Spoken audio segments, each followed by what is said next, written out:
Hey everyone, what's going on? Hope you had a great Christmas. I hope you all had a great Christmas. It is 2:07 p.m. Eastern Standard Time here on this Tuesday, December the 27th, 2022. We are 5 days. We're 5 days away from the year 2023. It's hard to believe that 2023 is just around the corner, but here we are, and here you are. And what is in store for all of us for the year 2023? Hopefully all good things, of course. Have you figured out your New Year's resolutions yet? Or maybe you're the kind of person that doesn't do that because you can never stick, to it or with it. I don't know. I never have any New Year's resolutions. I don't think I think in the past I have, and I think we all have, when a new year approaches or something, there's always been something in our lives, if you've lived long enough, you're like, I'm going to start doing that in the new year, or I'm going to stop doing that in the new year, or I'm going to, whatever the case is. But I can't think of anything specific. Nothing like major. Like I don't smoke. I never have. I don't do drugs. I never have. I don't drink really. You know what I mean? Like socially maybe, but not like, I'm not like a drinker per se. So I've never had any real bad habits that I've had to look to the new year, as inspiration to get on the right track or to quit or to stop. I think if anything for me, maybe it's just been about, I don't know. It's a good, I got to think about that. But hey, if you have a New Year's resolution for 2023, comment in the comment section below if you're watching after the fact, or chime into the chat room and let me know what you guys, what some of your Christmas resolutions are. JBeach12078 says, Dave, did you see the Joe Blow vid? I did see that. Yeah, it was very nice of them to shout us out. Robert Ford says, hey Dave, hope the weather is good in Toronto. Been hearing sad news about people north dying from the bad weather. So sad. My condolences from me and everyone in the UK. Yeah, so there was quite a storm that hit across the United. I think the US got it worse than we did. Ironically, being Canada, you think it's snowy like that all the time when it's really not. But we did get hit, but not nearly as look. Buffalo is only an hour away from me. Toronto is only an hour away from Buffalo. So when you go to Buffalo, New York, and you cross the border into Canada, you drive for another hour and you're in Toronto. Buffalo, it was like an apocalyptic end of days down there. I mean, I was watching it's insane. It's only an hour away. We got snow and we got wind and we got freezing rain. And it was, at least in my mind, it was a typical kind of like, Canadian winter day where not that it's like that, every single day, but it was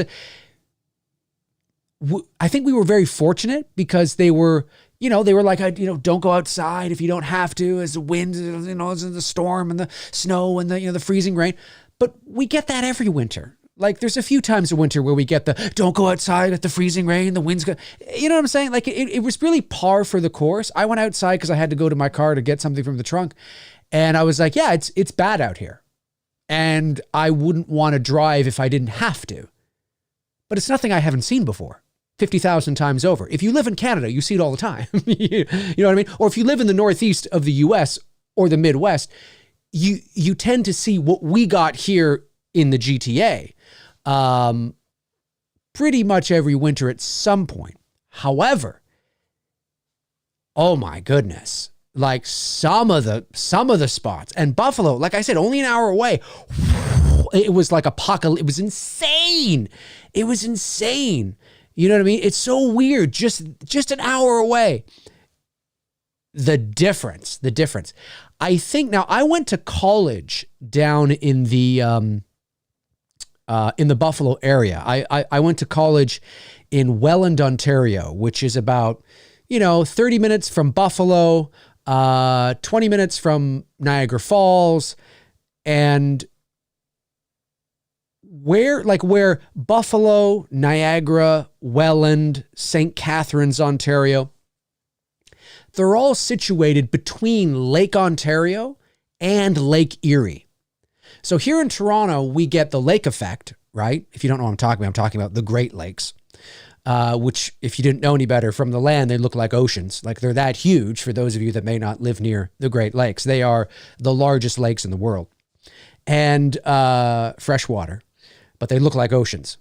And so Toronto was on the shores of Lake Ontario, but we're still far enough away from Lake Erie that we don't get impacted too much from any sort of system. But if you're down in Buffalo, Niagara, Welland, where I went to college, you're right in between two gigantic ocean, not actually ocean size, but I mean like huge. You can't see land on the other side. I mean, I'm just, for those of you that don't know what the Great Lakes are, look them up. It's huge. They look like oceans. So there's a lot of the weather patterns and systems and shit that go on down in that area. Tons of snow that you get and all kinds of crazy weather just being in between these two gigantic bodies of water. So Buffalo gets hit hard a lot. And then, of course, other places around the U.S. that aren't really prepared for this kind of thing. New York City as well. But here in Toronto, we got hit, but it was like, it's fine now. You know what I mean? It's ironic because you would think that being in Canada and being where we are, we would have got hit really bad. Now, we did get hit. I remember in 1999, it was 99 or 98, there was a huge storm in Toronto where they actually had to call in the military to help dig us out. That was a big thing. So we're not immune to it, but yeah, I mean, shout out to everybody in the US that is going through this right now. And especially to those who are not used to this kind of thing. I mean, listen, even if you're used to winter weather, it would be really difficult. But if you're in a state that doesn't really get winter weather, like Texas, or, Georgia, where the temperature has dropped to like, what the fuck? This is not supposed to be happening here. I mean, shout out to all of you. You know what I mean? It's kind of crazy. We Canadians are used to those temps, but if you're not, it can be really, really bad. And I think like 1 million people were without power or something like that. It's crazy. Crazy. A couple of super chats came in. That's very nice of you guys. Brandon Roll, is that how you say that? Hey, he's Canadian. Sends in $6.99. Thank you, Brandon. Says, which way of you think Jason Blum is going with The Exorcist? And have you seen Avatar 2 yet? I have not seen Avatar 2 yet. I am excited to see it, but I haven't seen it yet. And in regards to The Exorcist, I don't really know. It's a good question. I've said on this channel many times, I just hope that it honors the original in the sense of that the original film was, a real thriller horror drama is what it was. It was a real slow burn. It was about characters. It was about mood and atmosphere. It wasn't about, green slime and 360-degree head turns. Although that is fun and that's cool, that has to be earned. And if you see that or peak too soon, it just becomes like every other Exorcist demonic demon movie we've seen 1,000 times over. When The Exorcist was released in 1973, nobody had seen anything like it. There was no other movie like it. Now, since then, we've had 5,721 demon possession, exorcist movies with girls levitating and girls going... Like we've seen it. We're desensitized to it now. So it has to be more than that. It has to be more nuanced than that. It has to be, I mean, you are doing a direct sequel to arguably one of the greatest horror movies in the history of cinema. You know, so do you know what I mean? So I don't know. I don't know which way they're going to go. I don't know how they're going to go about it. I just hope they are, you know, just let it breathe. New, you know, don't feel you have to make, you know, a film that appeals to everybody. Although that's what they have to do nowadays, of course. But that's my hope. That's my hope anyway. Amaducia sends in $5. I just want to say, if everyone who watched It's Me, Billy Part 1 contributed $1.25, the needed budget would be secured easily. Love you, Dave. Thank you, buddy. I really appreciate that. Yeah, what would that? I don't know. It would depend on how much. We don't know what the production budget's going to be yet. But yes, I mean, it just crossed. I think It's Me, Billy's now at 51,000 views, which is great. It always gains like 5,000 or 6,000 views inside of like a couple of weeks in and around this time of year because it's Christmas. So people are discovering it and tuning in, which is great. And I've noticed too, I think, you know, well, actually, before I go on to that, let me address the question directly. Yeah, so the budget we had for chapter 1 was 60,000.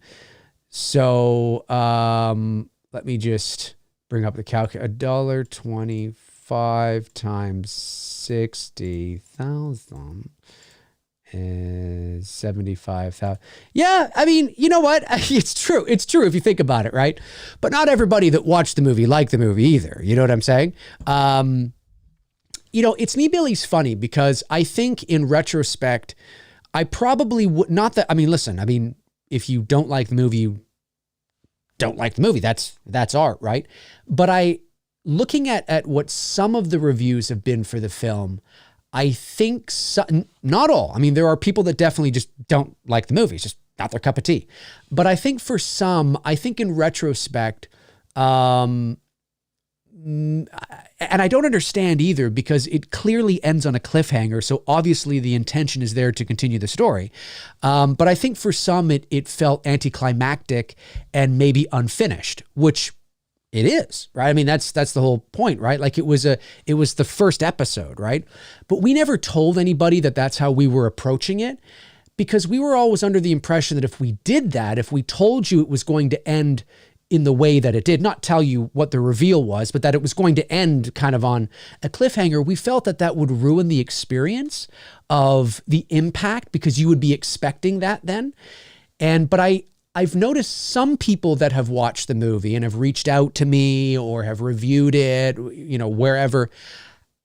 I think that experience has, for them, not for everybody, but for them, I think it has hindered the enjoyment of watching it because they feel, well, that's it. Well, that's kind of, what kind of, that's it, right? You know what I mean? It's like, well, no, obviously that's not it, you know, but when you want to deliver this level of production value, you know, we just couldn't tell the whole story at first. Do you know what I mean? We would have loved to. Listen, if we were confident that we were going to raise $140,000, we would have asked for it and done the whole thing. But like you've heard me say 1,000 times on this channel, we weren't confident that we were going to do that because Black Christmas just wasn't, you know, it's not as popular. And we were right.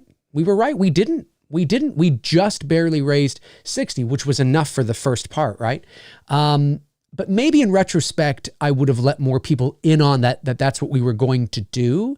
So people watching it, you know, maybe like Black Christmas fans, I've noticed, like the movie the most, right? Because they get it. They understand, you know, the style. They understand the storytelling style and the slow burn and you know, all the sort of the pacing and the kind of movie it is. They get it because that's very much like what Black Christmas was, right?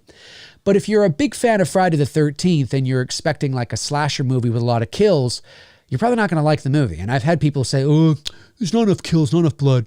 You know, and it's like, well, then yeah, you're probably going to think it's shit. You know what I mean? But it's very specific. It's a very specific kind of horror movie. It's not cut from the same cloth of storytelling as like a Friday or even a Halloween or something like that, right? But yeah, no, I mean, listen, I mean, we're very proud of it and think it's doing very well, and we're very excited to hopefully complete the story. Like I've said many times, we first have to raise the money. We have to raise the budget. Now, we don't know what the budget's going to be yet, but we'll know soon. But we have to raise the money, and once the money's been raised, then the film gets officially greenlit.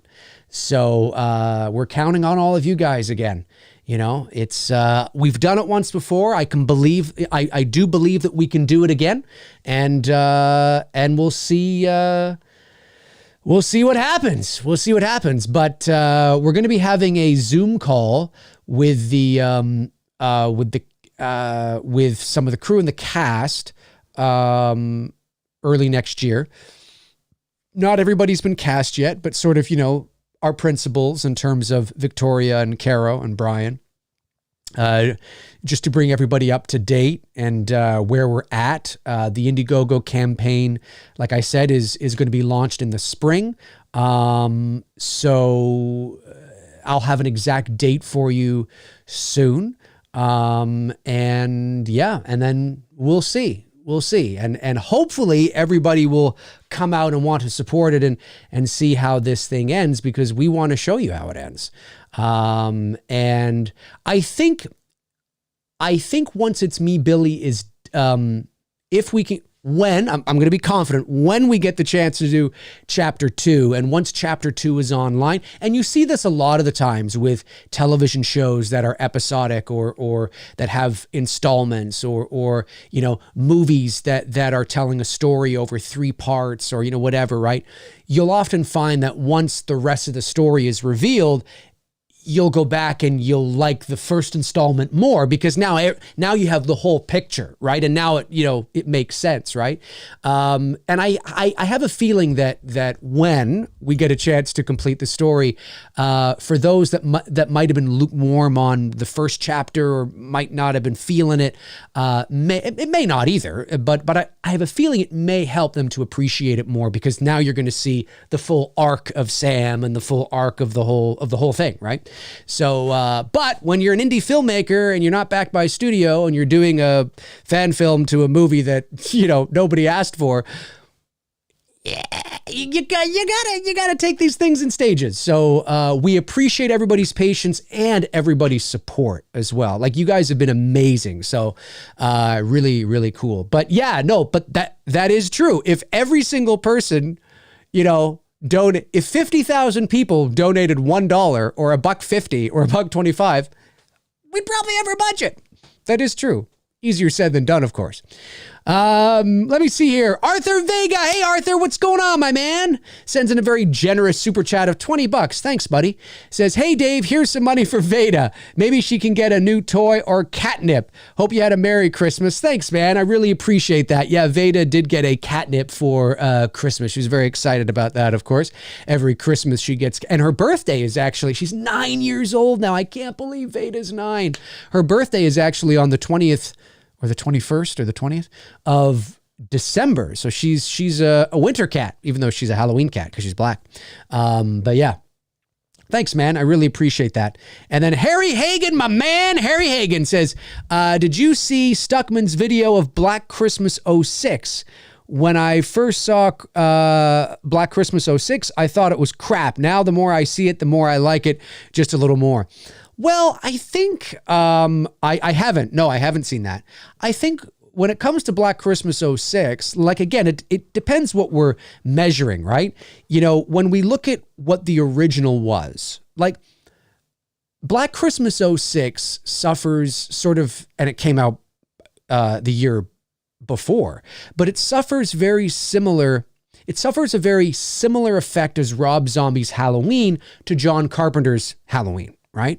So in that sense that that it's very different, that you get the backstory, and you get a backstory, with Rob Zombie's Halloween. It was all about this, hick trailer trash, kind of thing. And I'm going to crawl over there and skull fucking, it was just so gratuitous and crass and, and then you get to Black Christmas '06, and it's very similar, right? We learn about his backstory and the incestual relationship and the skin cookies and the, you know what I mean? But for what it is, it does what it does very well.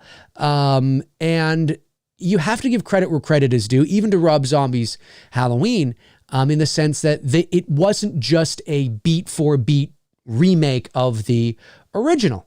But like Halloween, 1978, like Black Christmas, 1974, they are very distinct in their theater of the mind, psychological, more nuanced approaches. It could also be because of the time frame that they came out. I mean, even though there were exploitation, gratuitous, sexual, over-the-top films of the time, certainly Halloween and Black Christmas were more mainstream, and they were more of that psychological theater of the mind, scare you here before they show you anything on screen. So when you depart from that and do a remake 30 years later, a different world, a different era, a different, you are likely to get, a more modern version of it.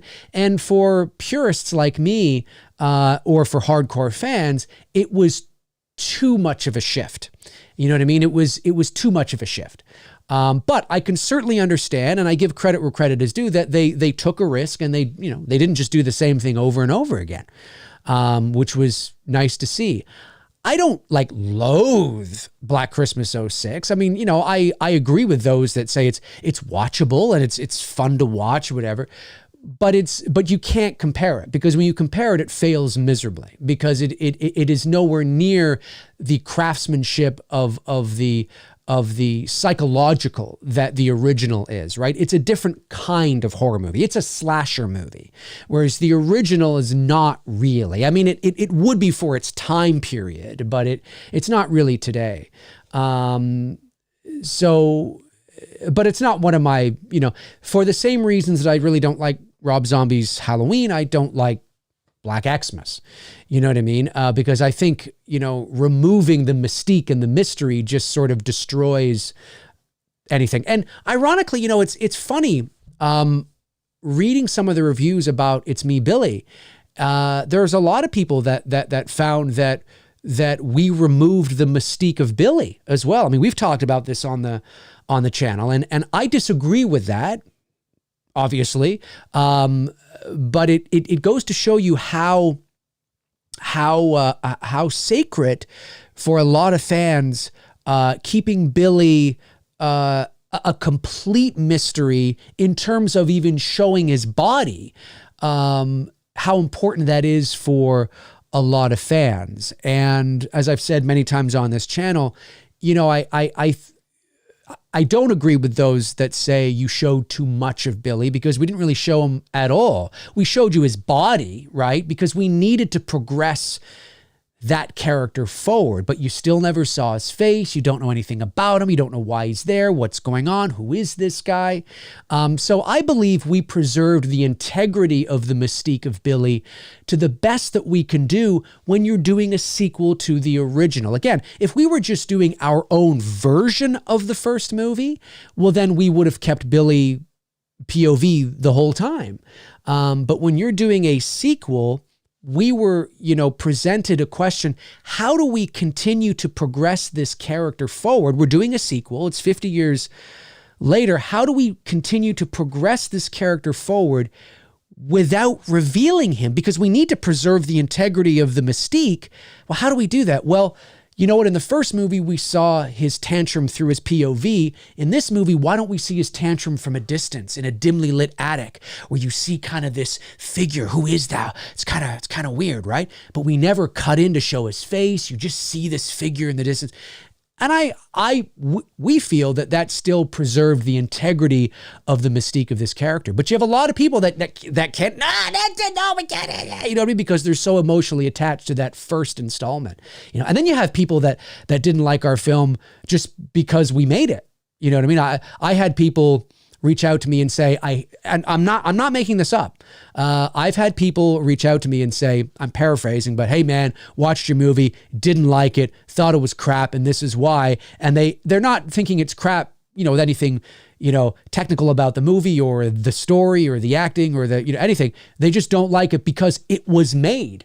You know what I mean? And because they firmly believe that Jess died at the end of the original, and any movie that would dare do a sequel to this movie is blasphemous, and how dare you do that, all that kinds of. So, I mean, you know, there's no way that you can win in that, right? But for those of you out there that may feel that way, and by the way, I totally resonate with that, because I think that may have been the intention. You also have to understand that Bob Clark, the director, now sadly he passed away in 2007. He was in a terrible car accident with his dad. With his son in California. And, but he, prior to that, in the few years prior to that, I think it might have even been before the 06 film came out, he was actually thinking about doing a direct sequel to the original Black Christmas, getting Olivia Hussey to return and reprise her role as Jess Bradford, only this time she would be the house mother. Right? You know what I mean? Kind of coming full circle there.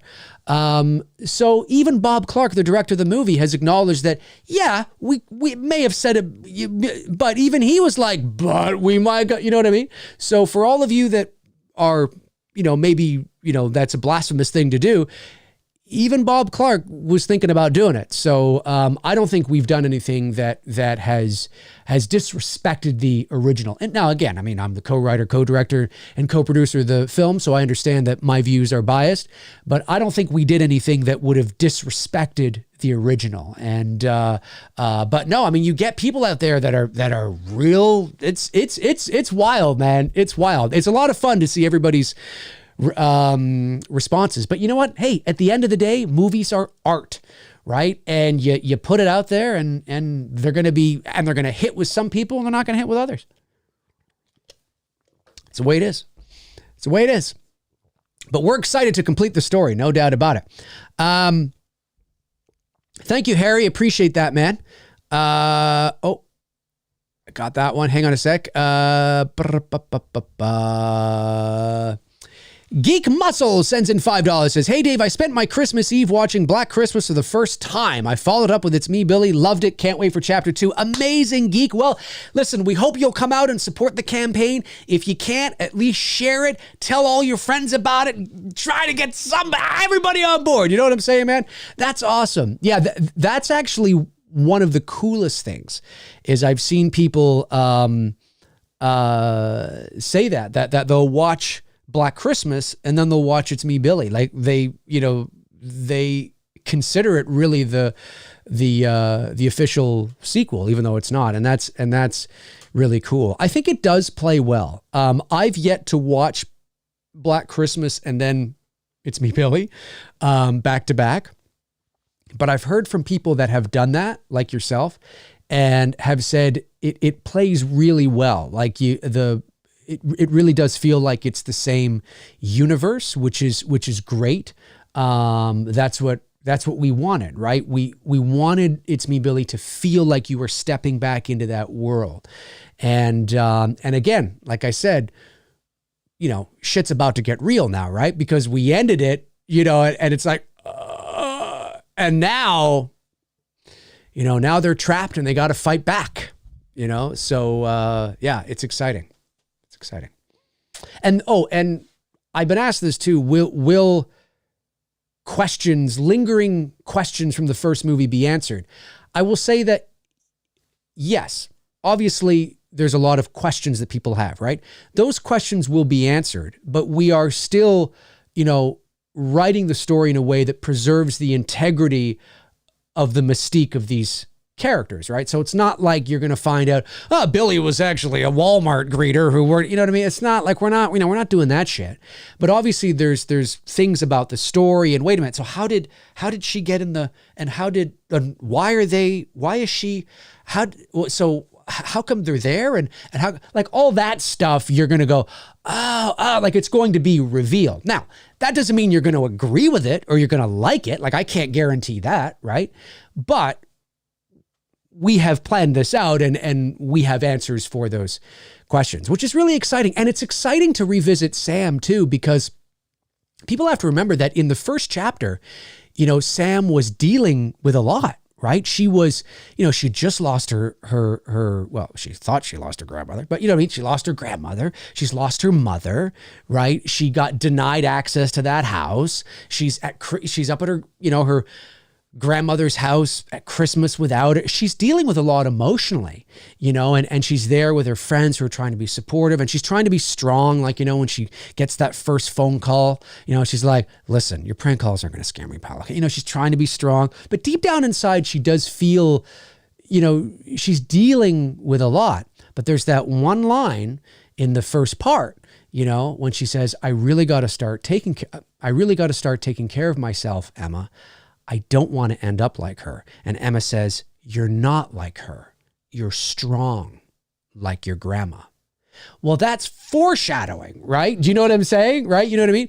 And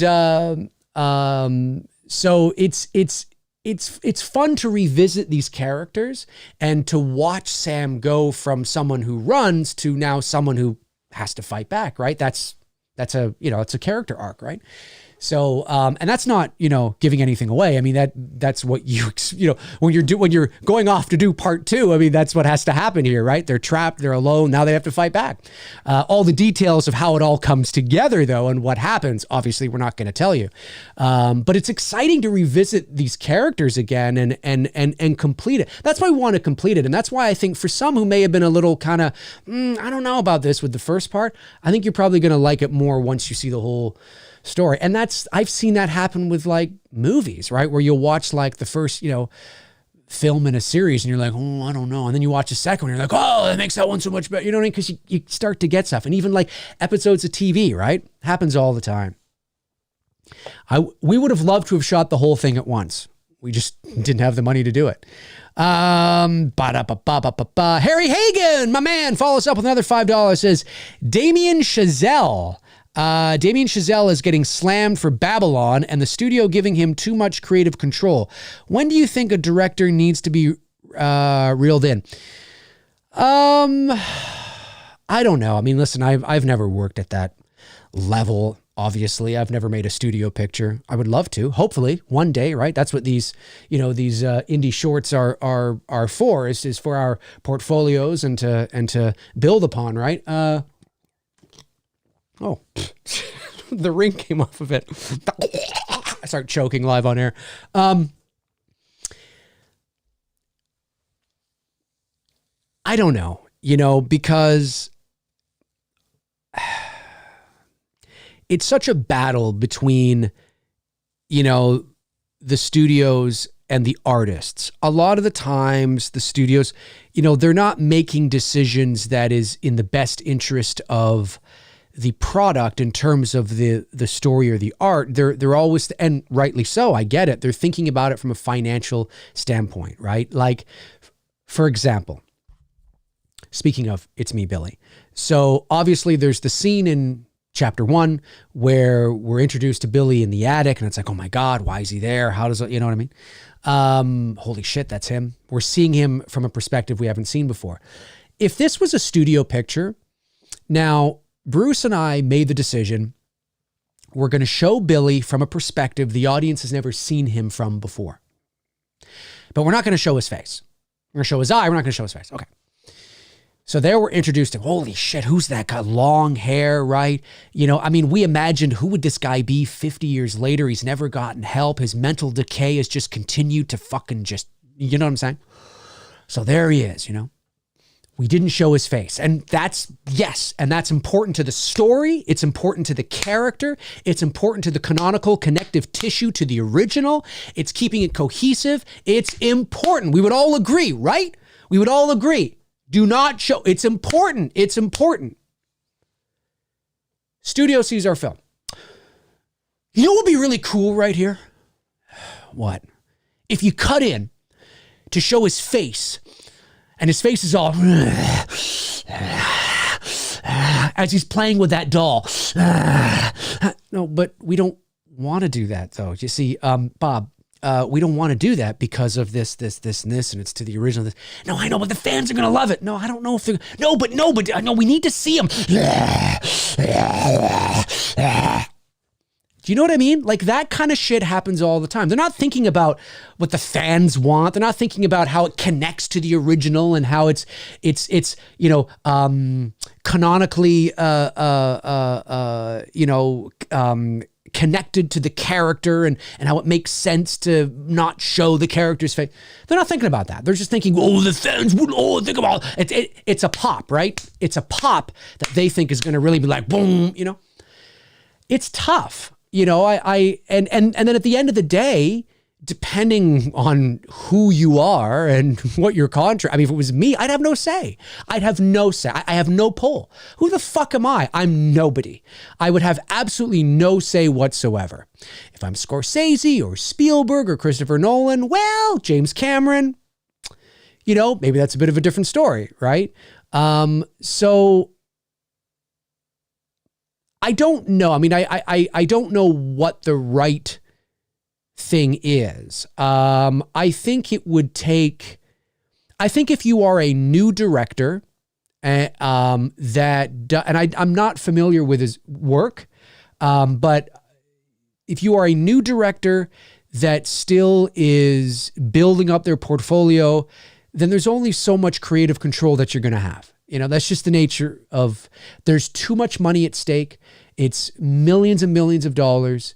And sometimes, if you give a new director too much control, they don't have the level of experience, to be able to not go over budget or reel things in. It can be tricky. I've never been in that position. But I do know that what can be very difficult is the studios are often not thinking artistically. They think they are, but they're not. They are thinking more about the bottom line. Whereas the filmmakers, the true artists, the people that go and make these films that care about the product itself, are thinking more along those lines. That's what James Cameron is. He's a true artist. He's a true filmmaker, but he also has the track record to be able to say to a studio exec, fuck off, it's going to be 3 hours. I don't know if you read that, but he's got two of the highest grossing movies of all time. Avatar 2 is about to cross $1 billion at the box office in 12 days. So for all you, it's going to flop. No, it's not going to flop. And, it's not going to get to 2 billion. It doesn't need to get to 2 billion. As soon as it crosses $1 billion, it's already profitable. It doesn't need to get to 2 billion to break even. James Cameron never said that. That story has been completely misunderstood. He was talking about domestic, not worldwide. As soon as it crosses $1 billion, which shouldn't be the case anyway. Film shouldn't have to reach $1 billion to be profitable, but here you go, right? There it is, right? So he has a lot to say. But I would say, just to answer your question directly, from somebody that doesn't know a lot about sort of the dynamics of that, I would say a new director that doesn't necessarily have a history or has a history of going over budget or making creative choices that tend to hinder the project. Maybe, one of the producers on the film is also kind of like, I don't think we should do this. There's a lot of moving parts. And a lot of variables at play. It's not black and white. Some directors you may give a bit of leniency to because they've been able to effectively communicate to the studio why. See, not everybody is an effective communicator. And if you can be, you need to sell it, right? It's show business. And if you are a filmmaker that has made a movie and you are, I don't know, there's some creative choices you feel that you need in your story, but it's going to run you over budget by $1 million. Well, you now have to sell it to the studio. You have to convince the studio that you need this.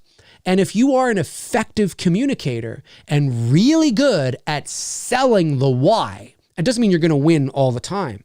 But if you are wishy-washy or you're not an effective communicator, because not every director has terrific bedside manners. Not every director is an actor's director. Not every director is an effective communicator. You would think, right? We all want to think that every director is a great communicator. That's not true.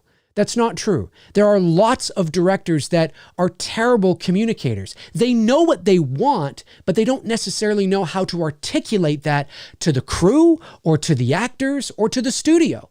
And if you're wishy-washy on that, or you're humming and hawing, or you're changing your mind, or whatever the case is, good luck. Good luck, right? Then you probably will be reeled in and the studio's not. But if you are an effective communicator and you say, look, this is why I need this. Think of it like this. Look at this. Imagine this. We need this. I'm asking you. Trust me. This is what it's going to be. Look at this. Go into the studio. Have the meeting. Here's what we're going to do. Talk to the producers. This is maybe. And even then it's not guaranteed, but maybe they might go, wow, fuck, I never thought of that. Okay, listen, if you're sure, okay, let's take the risk. You know what I mean?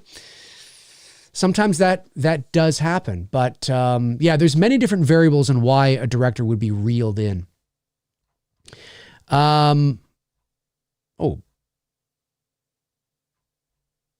Bunch of super chats. Let's see here. Daniel Harrell sends in $4.99. Thanks, buddy. He says, Dave, have you ever seen the concert movie Shine a Light, directed by Martin Scorsese? It's about the Rolling Stones. Great film. I'm a big Stones fan. I have not. No, I've never heard of it, actually. I'm not a big Stones fan. I'm not a fan. I don't really follow them. So I'm not. No, I've never seen it. But hey, if you're a big Rolling Stones fan, check that out. Nico13 sends in €5, says H2O is a good film, just sloppily made. If the Mask, Myers actor and music were done right, it would have been one of the best sequels of them all. Well, I think what you're saying there is if Halloween H2O had been a different movie, it would have been better. I think we can say that about almost anything, right? So if it had a different mask, if it wasn't sloppily made, in your opinion, I don't think it's actually sloppy, but if it had a different mask, it wasn't sloppily made, if the Myers actor was better and the music was better, then it would have been better. Well, that's a different movie. Right? You know what I mean? Like, really? I mean, maybe the same story. Sure. Okay. I've never been a big fan of Halloween H2O because it just doesn't feel like Halloween. It's very dated to me. It feels more like Scream than it does Halloween. So that's why I'm not a big fan of it. But if people love it, that's great. That's great. Wayne Downey sends in $5. Thank you, Wayne. Says a YouTuber named Tasha Tipton did a reaction video for It's Me, Billy. It was a fun watch. You might enjoy it. They want a sequel. Very cool. I've never heard of Tasha Tipton, but shout out to Tasha Tipton. And that's cool. I will have to check that out. So they did like a reaction to the whole movie? That's cool. That's cool. That's cool. Well, hopefully, I guess if they want a sequel, hopefully that means that they liked it. Yes, and by the way, for everybody out there, that is still not sure if It's Me, Billy we're trying to get a sequel made. It wasn't that wasn't the end of the story. So for all of you that were like, what? That's it? No, that's not the end of the story. It's not the end of the story.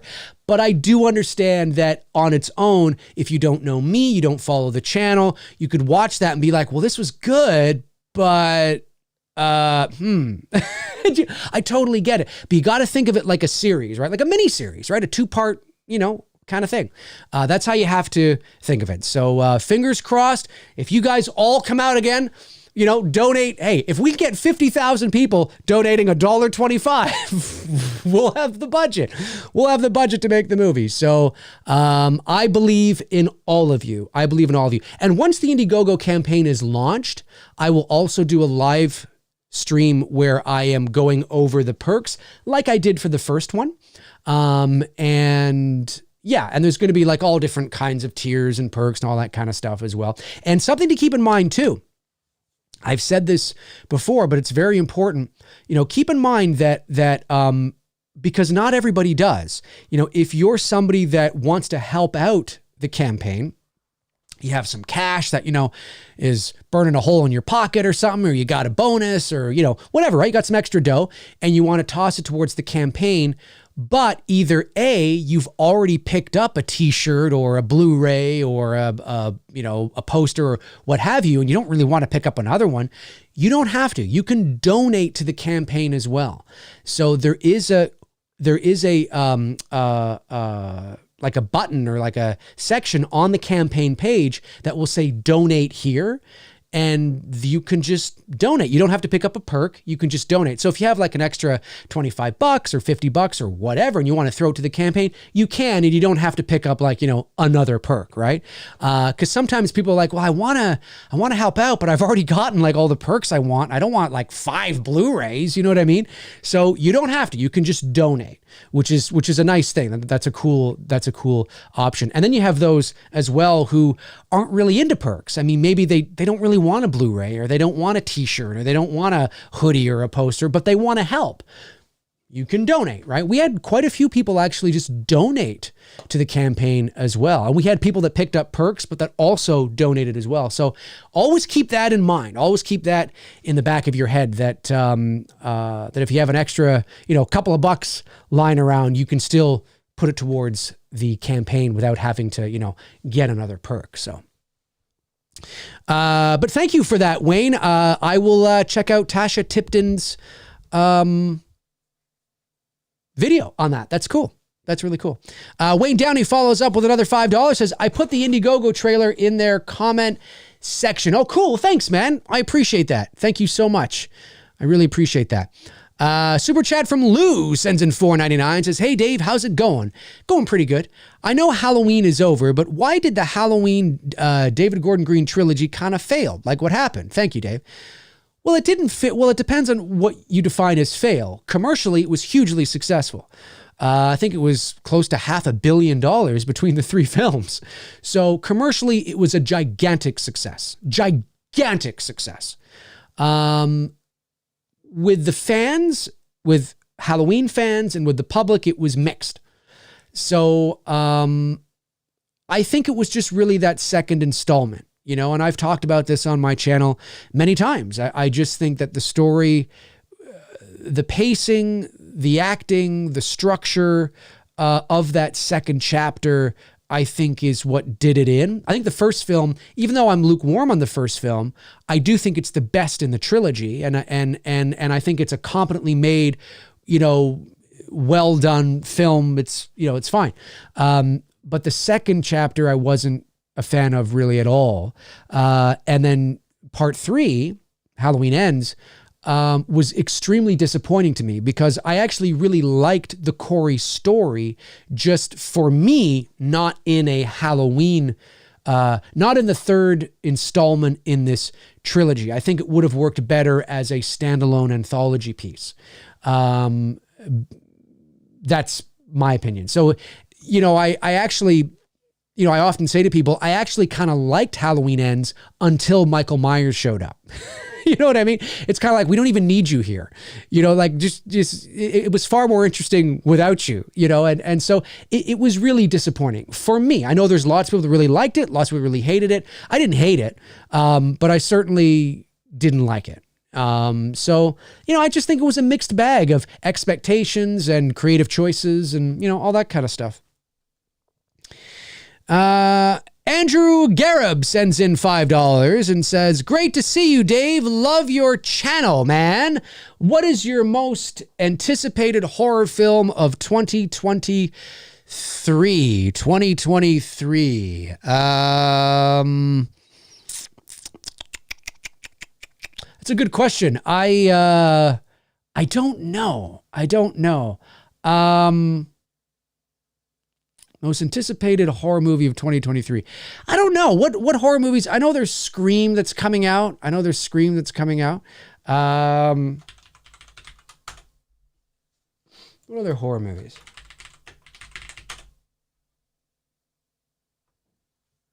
Horror movies 2023. Evil Dead. Oh, probably The Exorcist. Probably. Cocaine Bear looks like looks like a lot of fun. Absolutely ridiculous, but a lot of fun. The Nun 2, I don't give a shit about. Evil Dead Rise. Man, I don't know. Just a quick Google search, I would say The Exorcist, probably. But there's always those horror movies that come out there's always those horror films that come out that you didn't see coming. It's some independent film that comes out. It's like, what the fuck? Like, I really like The Night House. Have you guys seen The Night House? Man, that's a good movie. Really, really, really like that film a lot. So, that's a movie that I think it came out, in 2020, 2021? Nobody knew that was coming. It kind of came out of at least for me, it kind of came out of nowhere. And I was like, wow, that's really good. That's a really good film, a really good psychological thriller. Okay, wait a minute. Andrew Gareb. This isn't Andrew Gareb that I went to high school with, is it? This is going to be really funny. Is it that Andrew Gareb? This is wild if it is. Dude, give me a yes or a no in the chat. The chat room is going to find this really funny. Because I know an Andrew Gareb. Well, I don't know you anymore, but I mean, I know you now again. We've just reestablished a connection. I got to see this. Is this Andrew Gareb from high school? This is going to be funny. I think it is. This is going to be funny. I'm waiting on this. This is going to be funny. In a long time. It just feels like yesterday, doesn't it? Maybe you're not in the chat anymore. If you are, you don't have to send in a super chat again. Just say, dude, yeah, it's me. I love it. It is. That is amazing. That is amazing. Dude, my man, Andrew. Holy shit. We haven't seen each other in 23 years, I guess it's been. We still look handsome. We still look fantastic. Oil of Olay 48 times a day. Oh my God. Andrew, my man. Holy cow. Wait a minute. No, we're friends on Facebook, aren't we? Are we I'm hardly ever on are we friends on Facebook? We have to be friends on Facebook. I'm very rarely on my personal Facebook page. I have a Facebook page for this YouTube channel called Many Things Dave McRae, but my personal Facebook page, I will post every now and then, but I'm pretty sure we're connected on Facebook. And maybe because I'm hardly ever on there, I was like, I totally lost that's so funny. That is amazing, dude. And the reason why it tipped me was because it was, you sent in $5 Canadian. And I was like, wait a minute. It's not that Andrew. No, come on. How many Andrew Garebs are there in Canada? Well, probably a lot, but that is amazing. Outstanding. Really, really cool, dude. Now it makes me wonder how many other people from high school watch me but are too afraid to say anything. Or didn't like me in high school and have discovered me here and are like, oh, there's that fucker McRae. That fucking piece of shit. I hated him.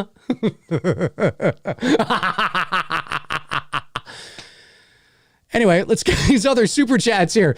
That's so cool. That is so wild. I'm pretty sure we're connected on Facebook. Maybe I'm wrong. Harry Hagan sends in $10, says, I have the same feelings about Halloween H2O as you. I counted, if you take out the bathroom scene, there's close to 40 minutes where there is no Myers. That's entirely too long of an absence. Ends has a similar problem. Well, I think what it comes down to, like I mentioned I'm not as familiar with H2O, so I can't speak to that. I have to watch it again and see how I feel about it. But those that were saying that were using the excuse that, in Halloween Ends, you actually see like a minute more of Myers on screen than you do with Myers in the original Halloween. So there. And it's like, as soon as I saw that meme floating around, it can be frustrating because it catches on like wildfire. We live in this groupthink confirmation bias world where everybody just, gloms on to, people that agree with them. And it's going around. And I made a post and I said, whoa, wait.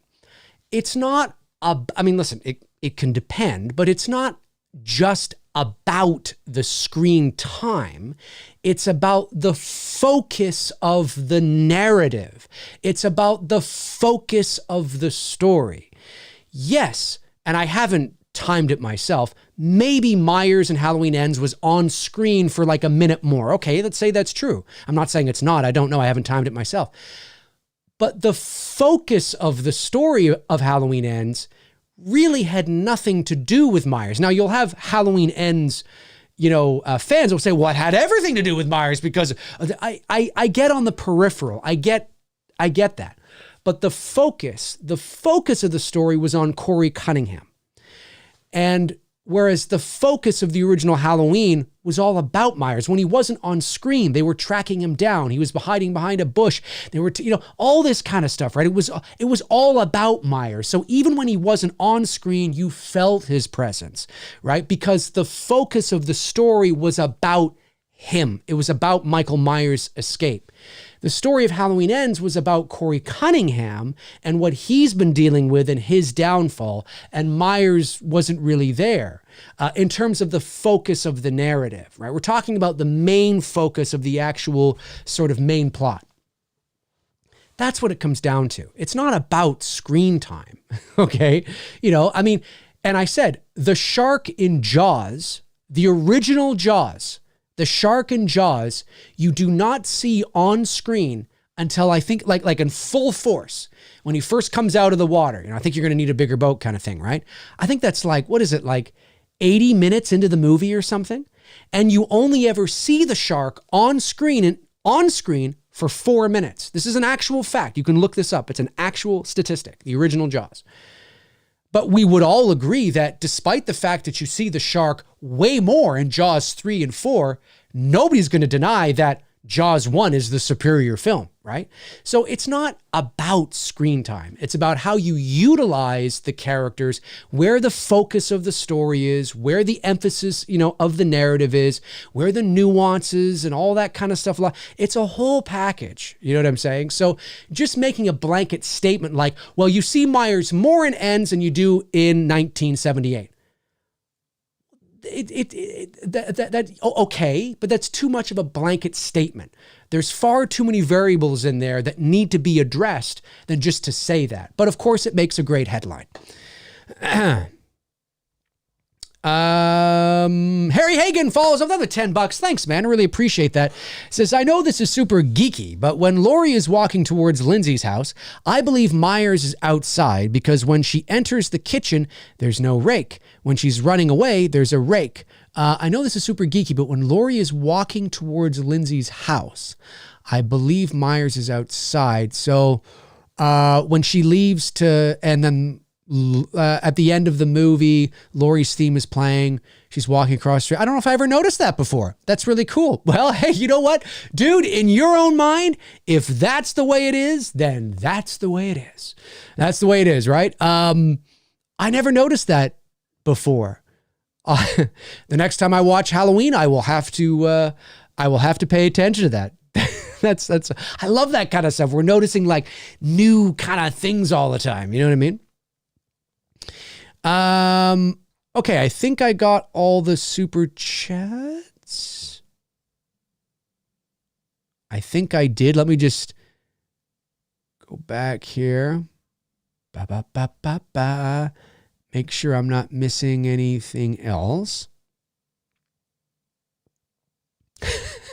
Sebastian says, Dave, I'm eating KFC while watching. That's amazing. I love it. Night Gen Studio says, I just feel like when you consider everything, these movies get lots of unfair hate.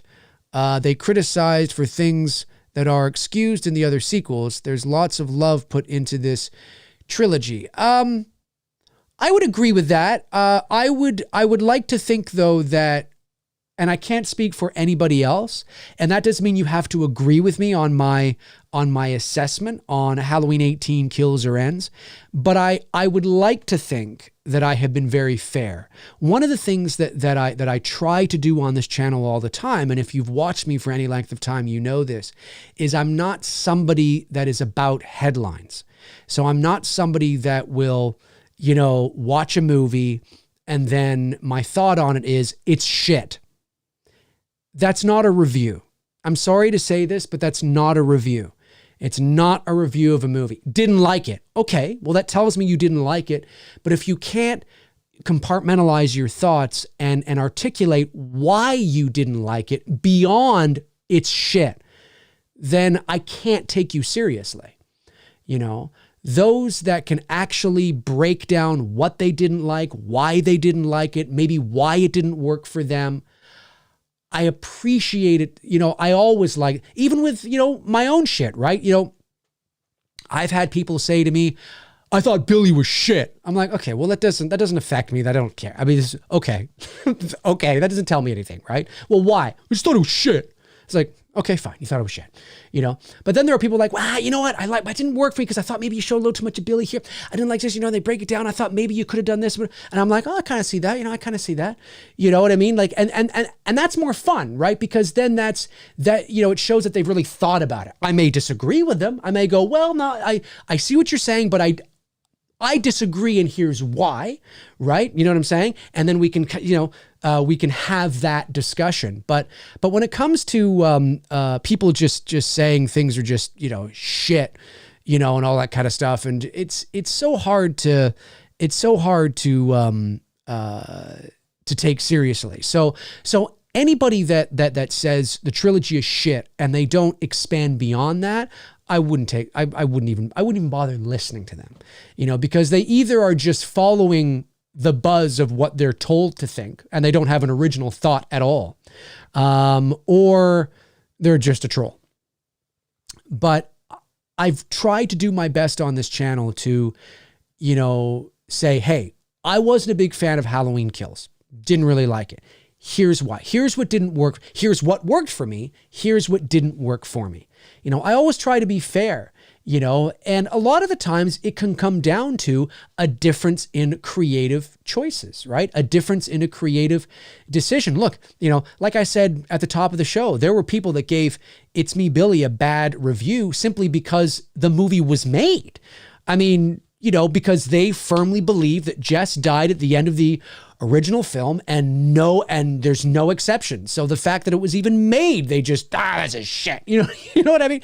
I mean, there's so many people out there that are going to review movies or give great marks or bad marks for many different reasons. But I've always been of the mindset that if you can articulate your thoughts beyond just buzzwords and catchphrases and and headlines, then you've already earned my respect on a certain level. Do you know what I mean? But yeah, just, try. And there are channels out there like mine that try to go beyond that try to say, hey, wasn't a big fan, didn't like it, here's why. Doesn't mean you're going to agree, but there's lots of people that do that with movies that I like that I disagree with. I'm like, nah, I don't see it that way. I disagree with that.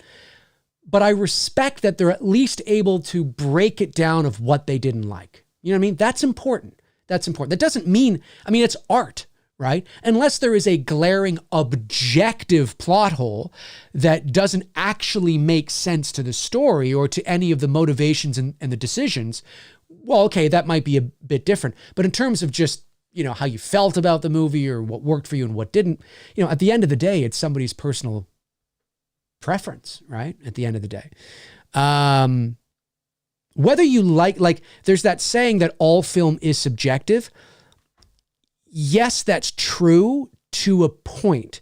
whether you like a movie or not is subjective, right? So whether a movie works for you or not, that is subjective. The technical aspects of filmmaking is not subjective, obviously. But yeah.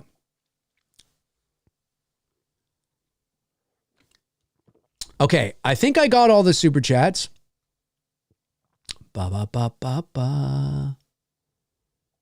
Let me see here. Did I get them all? I think I did. Yes, I think I did. Okay, let's get some non-super chat ones in here. Mike Johnson says, Hunter Moon's song from Halloween Kills credits was epic. I had goosebumps all over my neck and arms when that song came on. I'm not familiar with that song. I probably didn't stay till the end. I probably didn't stay past that. Unless it happens right away. I'm not sure. Next Gen Studio says, great directing, way more cohesiveness than the Thorn trilogy. Awesome callbacks, flashbacks, great mask, great portrayal of Michael, awesome soundtrack, great effects, great world building and detail. I would agree with some of that. Yeah, I would agree with some of that for sure. Let me see here. Trying to find somebody I have never seen before, perhaps. Mason James says, Dave, were you disappointed in Avatar 2? No, I haven't seen Avatar 2 yet. It's just been a busy holiday season, so I haven't seen it yet, but the movie's going to be out for, a little while longer. So, but I have a feeling that I'm going to enjoy the hell out of it. Okay. You guys just talking amongst yourself. That's great. That's great. Scrolling. Squanda is it Sequanda Films? I think that's you, right, Steve? I think says you definitely can't please everyone. Opinions all vary, but if anyone wants their opinion to be taken seriously, contact support. It's true. It's absolutely true. Steve. It's. I mean, that's the way it is. It's art, right? You have to. You make the creative decisions you make. You put it out there. Some people are going to love it. Some people aren't going to love it. It's just the way it is, right? It's just the way it is. And, but yeah, I mean, if people can articulate why, or maybe what worked for them or what didn't, then but that also has to be, too, is that just because you can articulate why doesn't mean that people are going to agree with you, right? Like I said, unless it is an objective, glaring plot hole or something that is just objective no matter which way you look at it. If it's just a matter of a creative choice, in terms of a sentence of dialogue or a decision a character makes to go here instead of there or something, I've always been of the mindset that as a filmmaker, and I'm sure you probably feel the same way, that not everybody's going to agree with the creative decisions we make, but as long as we have answers to why we made those creative decisions, that doesn't mean that the individuals are going to agree with that.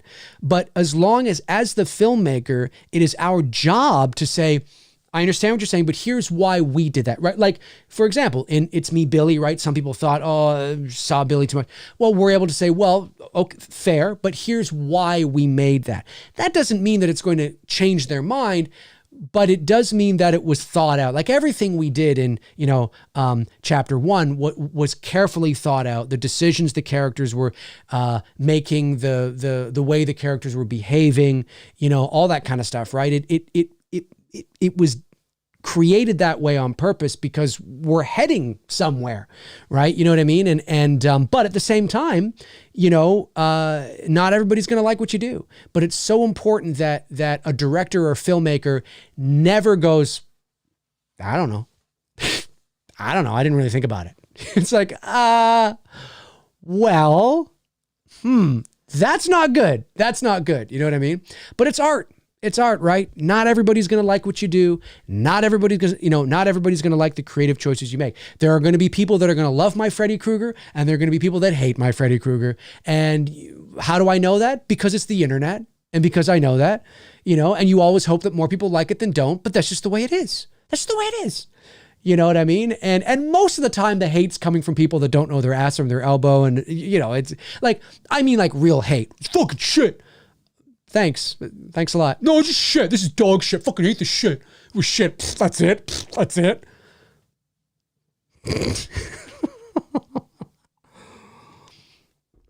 It's the way it goes, folks. The way it goes. Chester Franklin Jr., my man, says, Dave, do you think the Exorcist 2023 movie will be a movie theater movie or a streaming movie? Also, your less favorite movies of 2022. Let's bring 2023 movies. Cheers to you and other shows. Thanks, man. I appreciate that. I don't know. I probably don't watch as many movies as you guys do. Really liked Barbarian. You know, I didn't see a lot of the new movies that came out in the theaters this year. Obviously, you know, I'm looking forward to seeing Avatar 2. I think, you know what? I'm going to be honest with you. I think my favorite movie so far this year, and it's a movie that came out 4 or 5 years ago, but I didn't watch it until this year, and that is The Ritual.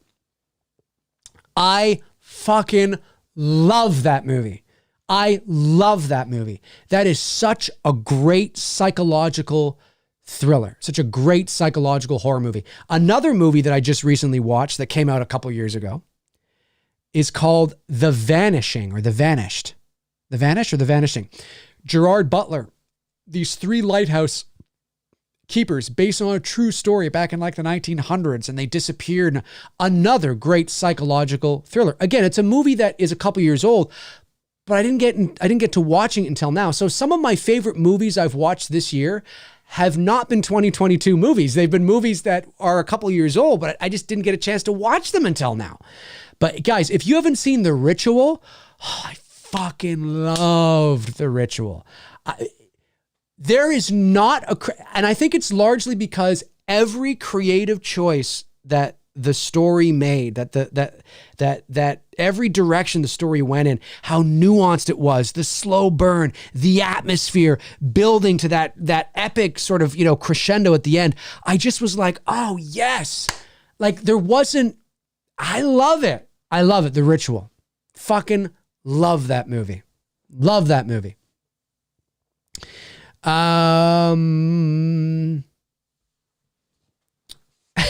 People are saying Barbarian sucks.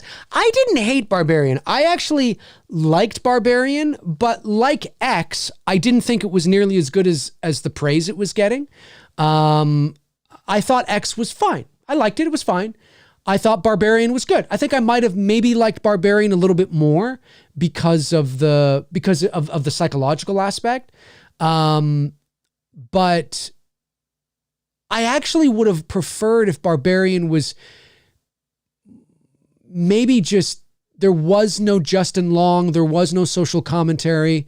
It was more not, and again, it has nothing to do with social commentary. It has nothing to do with that. If you follow me for any length of time, you know that I'm fine with that.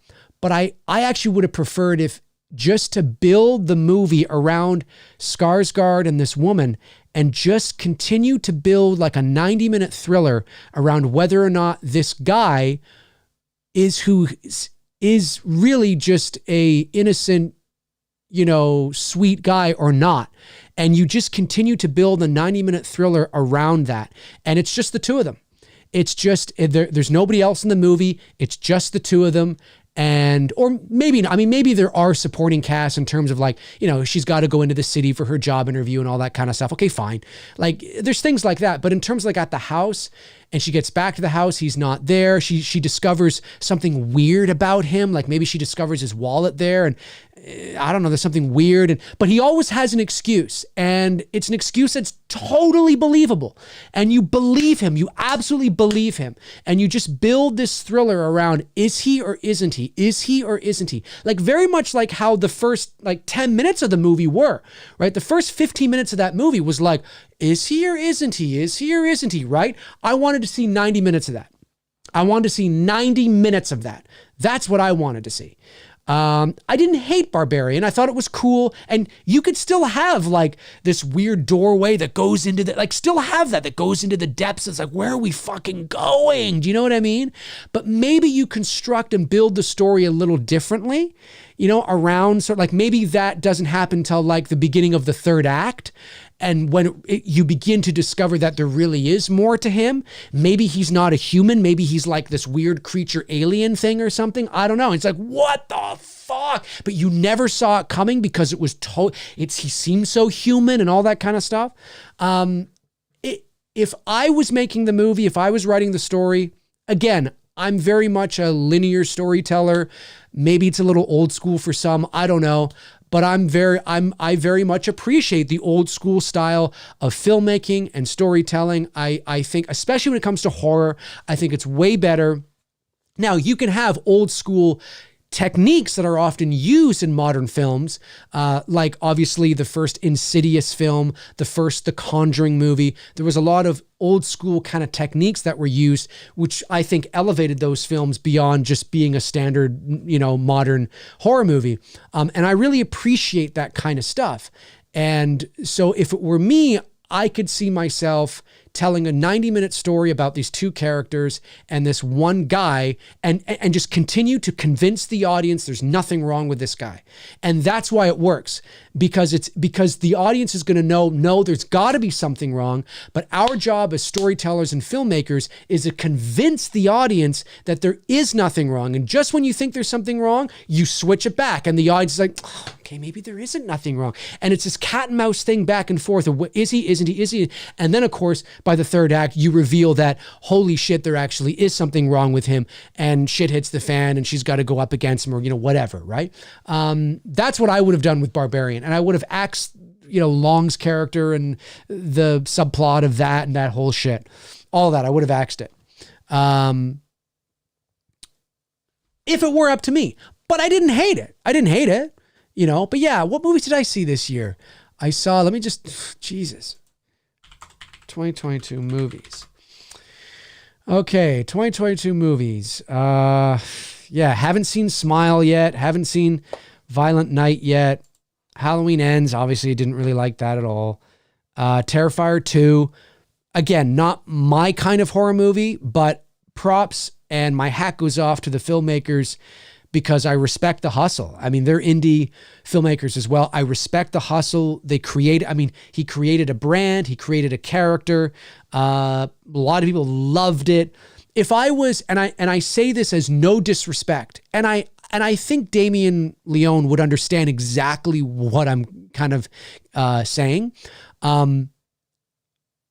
Me now at my age at 43, and it's been like this for a while, I've just sort of grown out of that kind of horror movie. I can appreciate it as just kind of a fun movie to watch and just kind of laugh and holy shit, you know what I mean?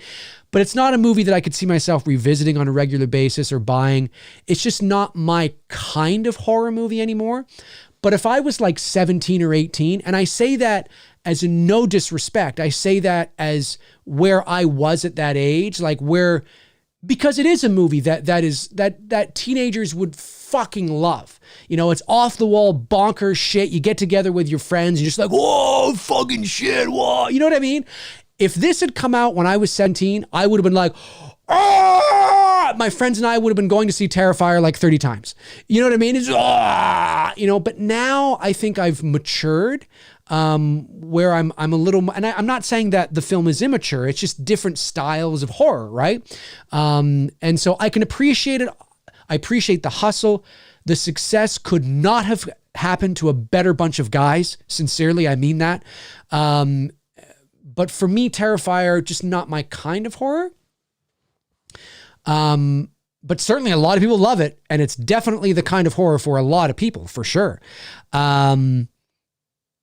But so I did see Terrifier, did see X, didn't see Men, haven't seen Glass Onion. There's a lot of movies here I haven't seen. Prey, I did see Prey, and I really liked Prey.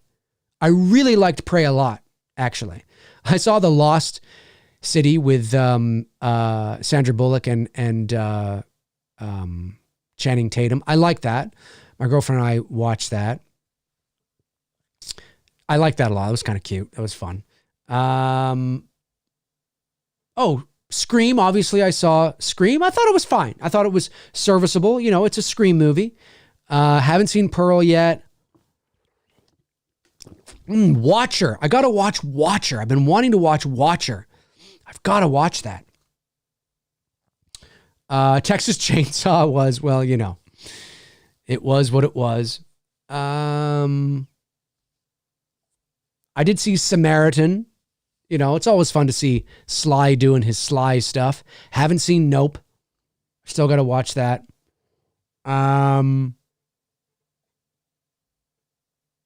Yeah, there's a lot of movies here I just haven't seen yet. I haven't gotten around yet. Again, I've been watching a lot of older, not old movies, but movies from a few years ago and catching up. That's why I said my favorite movie this year, I think was The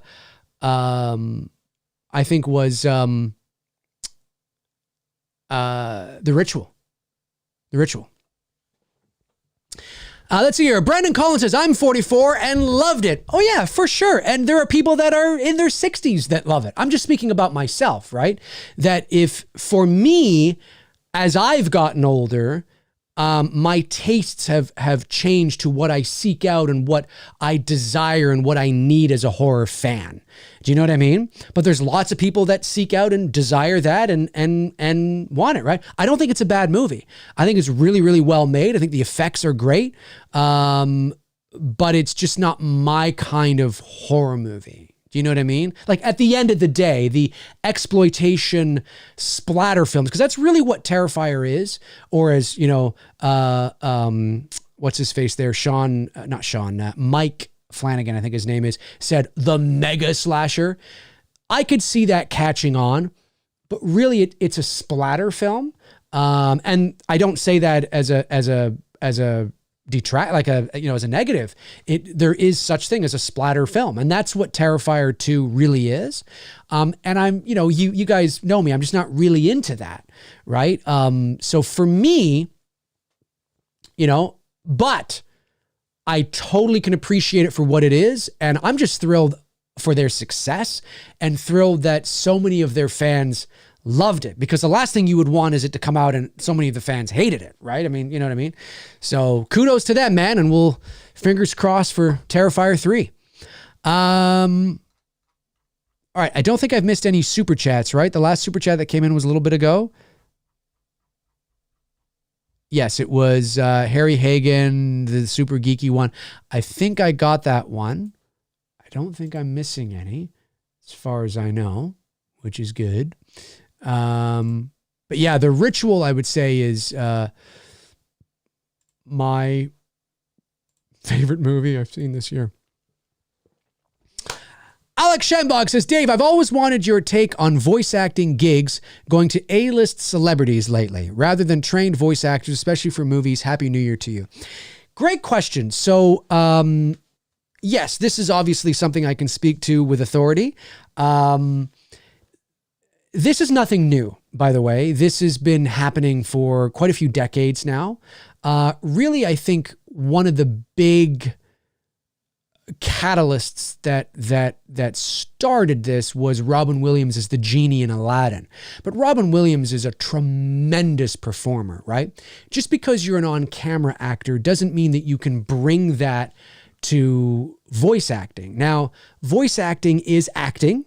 It is the same as on camera. You're just behind the microphone. And in some, I'm not going to say it's the same as on camera, but it's the same in the sense that you are playing characters and you are, and in some senses, it can be, depending on the role, more difficult, because when you're on camera, those micro expressions and the nuances of your performance, when you got a shot on you like this, can really resonate and can really communicate to the audience.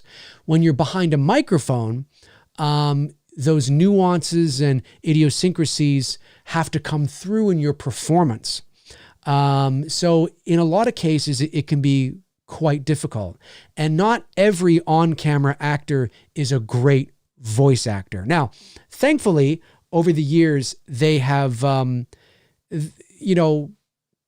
cartoons, and where you see it the most is in major features, right? You don't really get celebrities doing voiceovers in the television streaming world. You might have celebrity voice actors, but in terms of like A-list Hollywood movie stars, they are not doing television or streaming cartoons in that sense. They are doing more of the Pixar, Disney animated feature films. And really what it comes down to is just marketing. It's marketing.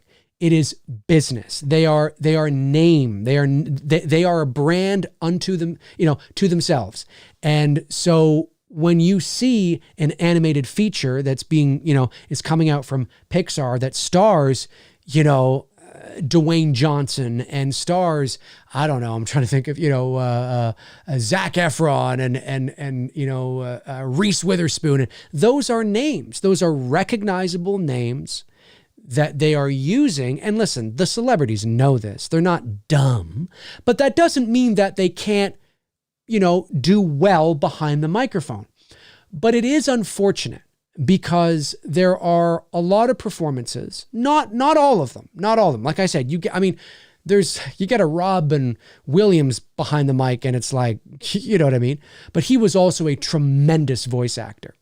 But it is unfortunate because it does take away the ability for a lot of terrific voice actors to be leads in Disney and Pixar animated feature films. Now, voice actors are still a part of those movies, but they are a part of what you will often see in the credits as additional voices. So what additional voices are things like, the guy on the street, or the dog barking in the background, you know what I mean? Or, whatever it is, right? You'll have the leads of the film, right? So you'll have your voice actor, Dwayne Johnson, maybe he bumps into somebody on the street and that somebody is like, "Oh, sorry, man." And Dwayne Johnson's like, "Oh, that's okay." Whatever. Well, that would be me. Do you know what I mean? That would be me. I'm an additional voice. I'm character A. I'm the dog that barks off, in the corner, or I'm the goblin, I'm the, I'll do a bunch of that. I'm not saying I've ever done that for a Disney Pixar film. I'm just saying, where I am in terms of my voice acting career, that's what I would be hired to. I have been hired to do that. Now, again, for those of you that don't know, in my career as a voice actor, most of my career has been on the commercial, promo, and trailer side. So my portfolio, when it comes to commercials and network promos and narration and all that kind of stuff, is very thick. I've a very thick portfolio when it comes to that kind of work. But it's just the last 5 years or so that I've been trying to build up the animation side of my voiceover career, which has been a lot of fun. So I've landed roles on various kids shows, which has been great, right? But again, it's for streaming, it's for TV, all that kind of stuff. But it's been a lot of fun. I've played I played moose, I've played dogs, I've played creatures, and it's been great. But that's where you will see a lot of Hollywood, full-time voice actors when they do get a chance to be in a Hollywood film. It is usually that. Now, unless of course it's specialized in the sense of like Bugs Bunny or Daffy Duck or Mickey Mouse. You know what I mean? If it's a specialized character, the Warner Brothers characters or the Disney characters, then they will go to the full-time voice actors that do those characters. So you may not know their names, but you would definitely know their characters. And big shout out to Canadian from Toronto, Eric Bauza, who I've only had the chance to speak to once. About 7 or 8 years ago, I was doing a podcast with two fellow VO actors, and we did an interview with Eric on the cusp of him exploding onto the scene. And Eric now is the voice of Bugs Bunny, Daffy Duck, Marvin the Martian. He does all of those for the new Warner Brothers cartoons on HBO Max. And he is so fucking talented, and I couldn't be more proud of him. He's my age and he's from Toronto, and he kills it. He kills. He just won an Emmy as well for his work as Bugs Bunny.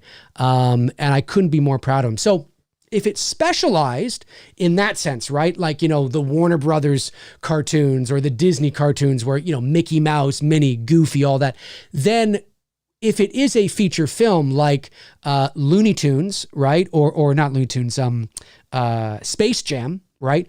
Well, then they will go to Eric Bauza, who is a full-time VO actor, to be the voice of Bugs Bunny in that movie, which he was, right? You know, and all that kind of stuff. But if it's just like new characters that are being created, you know, like in Pixar and all that kind of stuff, they will tend to lean on the celebrities because they are the names. And is it frustrating? It is. I've talked to VO actors who I know who are, you know, on that scene heavily.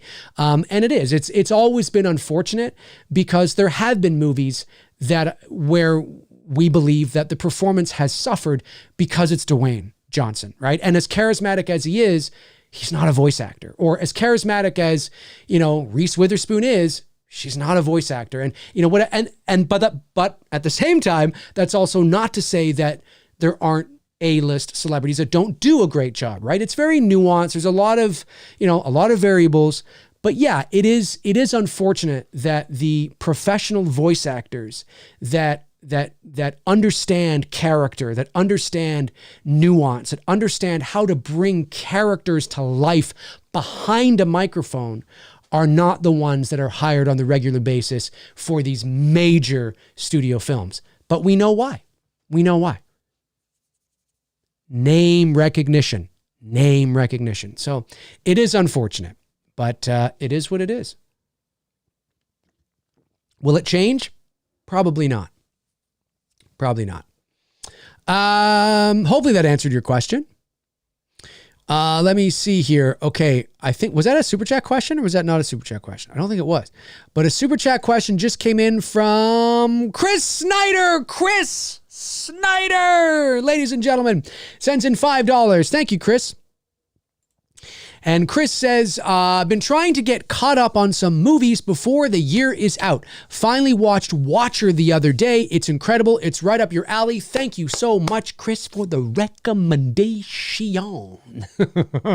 I want it. As soon as I saw the trailer for it back in the spring or something or whatever it was, I can't remember if I showed my girlfriend it or not.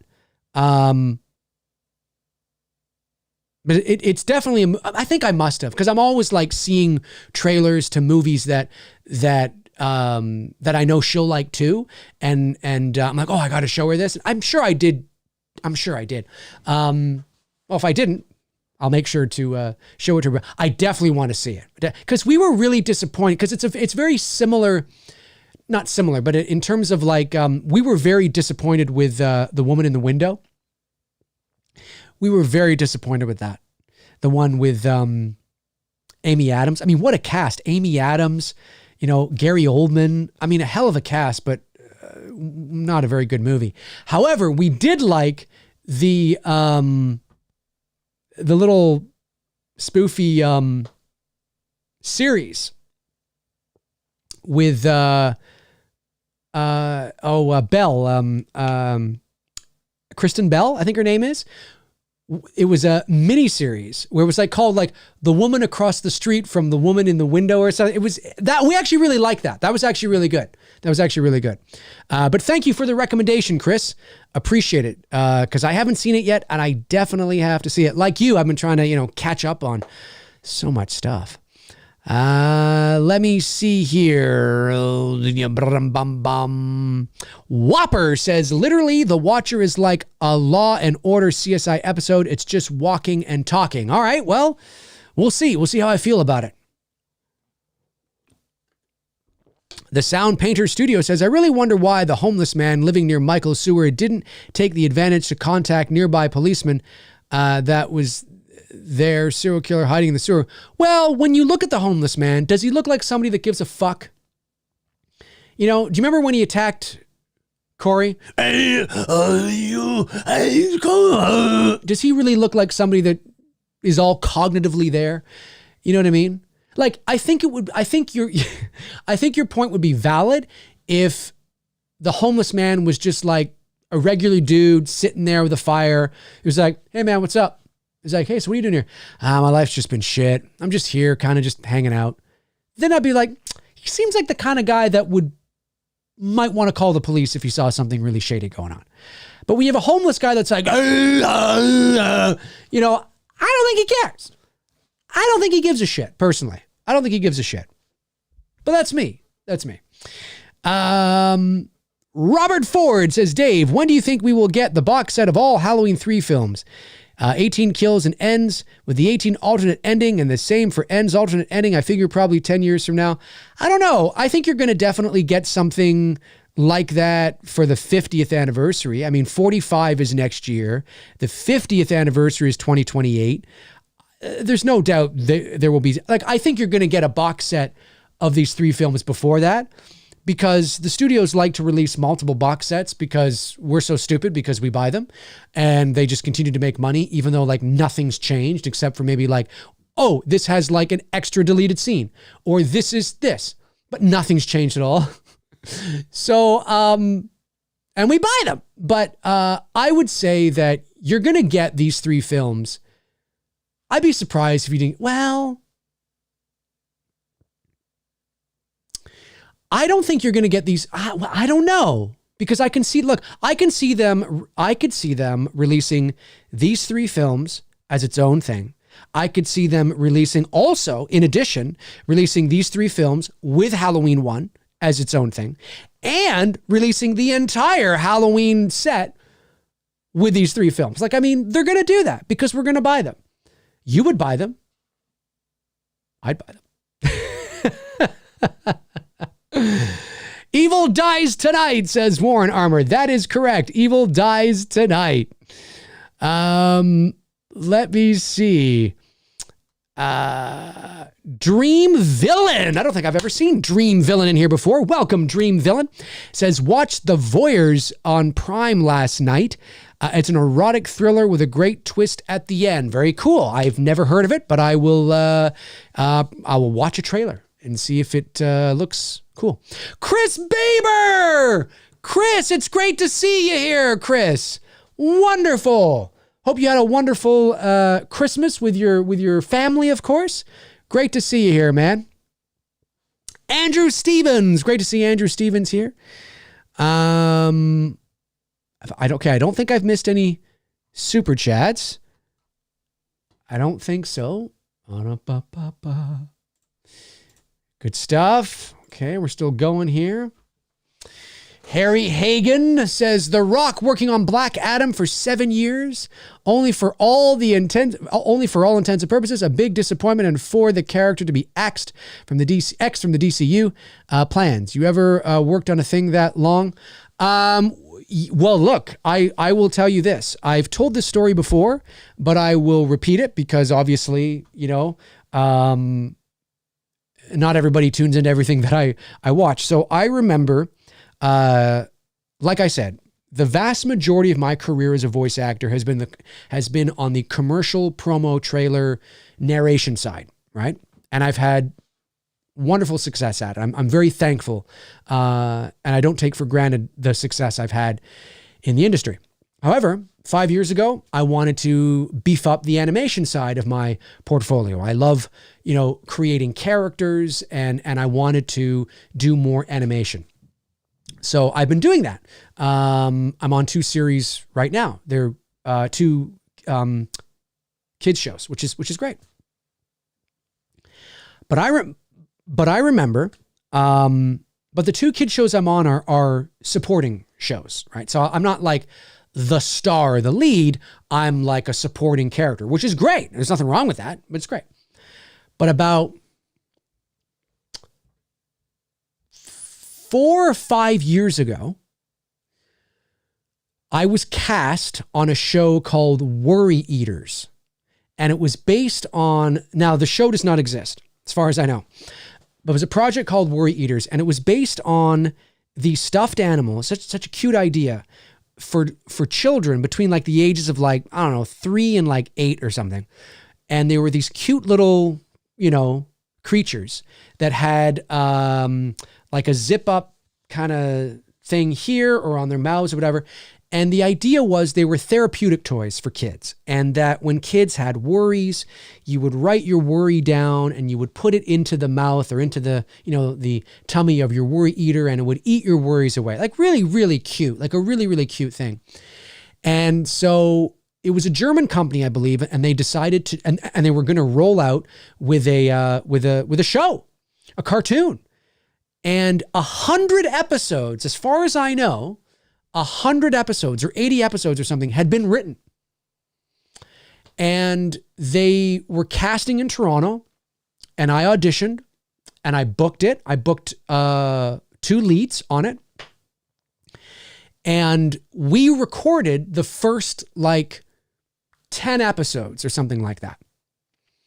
And this show, its goal was to sell it to Nickelodeon. And I was like, oh, that's great. That's fantastic. You know what I mean? And it would totally work for that. The stories were really cool. The characters are really cute. And each show was an adventure, and there's a moral and a message, about a typical kid show, right? A typical show that a kid between the ages of 3 and 8 would be watching. You know what I mean? It was great. Or maybe to Nickelodeon Kids or Nickelodeon Junior, whatever the kids version is. Because I remember talking to the producer about it, and they were already in talks. Anyway, so we recorded the first 10 episodes. And this is kind of worse than, well, it's not worse than The Rock. I mean, but it's kind of worse in the sense that it never got released. It's like a Batgirl situation. So for whatever reason, and there was nothing wrong with the animation. There was nothing wrong with it. It was great animation. Now, we were seeing it in its infancy. When I was recording my parts, I was seeing the animation on the screen, obviously, but it was very much in its infancy still. It wasn't complete. But you could tell that this was going to be great. It's not going to be Pixar, but it's going to be standard kids 2D fine animation, perfectly fine. It's really good. This was a professional animation studio in Toronto that was doing this. It was fine. It's fine. It's fine. But for whatever reason, I heard from my agent, I heard from the casting director, there was a halt in the production. The producer, the company in Germany was not happy with it. They weren't happy with the animation. They weren't happy with all this kind of stuff. And everybody was like, what are you what are you talking about?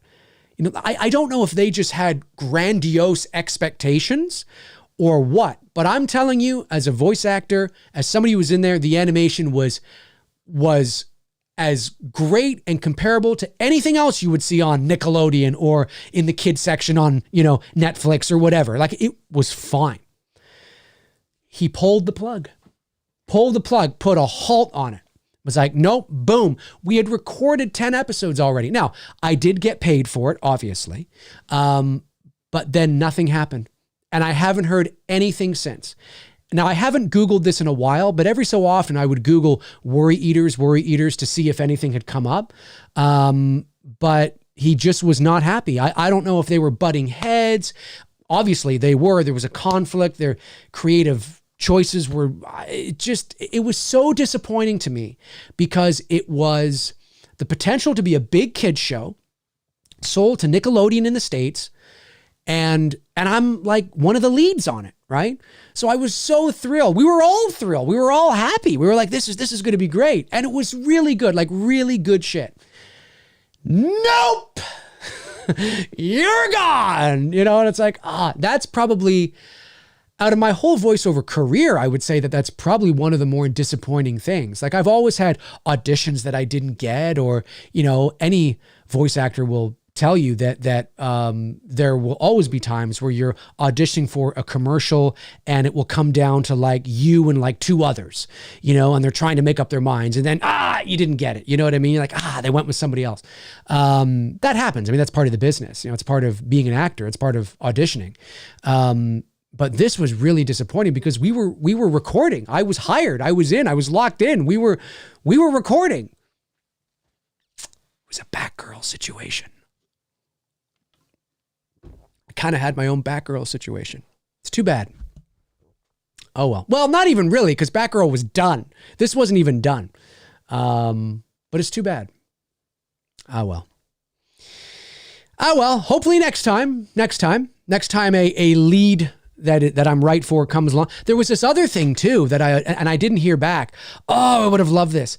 I don't know if it got picked up though, because I haven't seen anything about this. So I don't want to say anything because I did sign an NDA when I did audition for it, and I recorded I recorded the part of the pilot to pitch to a network, and this was over like a year ago, and I haven't heard anything. But every now and then I'll Google some of the projects that I haven't heard from to see if they've come to fruition and they just decided to go with somebody else, and it hasn't come to be. The project is still on this studio's website, so maybe it's just on the back burner for now or whatever. Oh, but it was so good. And the animation was so good. And it was such a fun character. And I was like, oh, but haven't heard anything.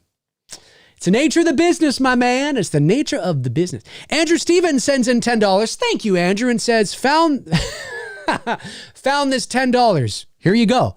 Well, it's crazy what you can find on the sidewalk. You know what I mean? You just kind of walk out there, on the sidewalk and shit.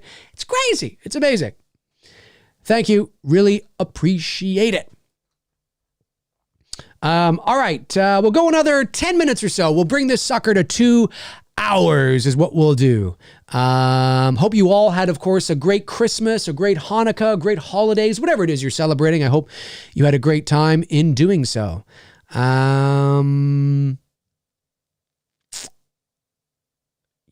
love that you guys just chat. It's a community, right? We build a community here. It's great. Looking for questions. The horror noobs. I love that. It says, Dave, the superhero genre has dominated the pop culture for nearly 2 decades. I'm going to say I'm going to say certainly the last decade. Okay. I'll give it to you. I'd say maybe 15 years, but maybe, we're being a little nitpicky. Okay. Fair enough. What new movie genre do you see or would want to see taking over the next 10 years?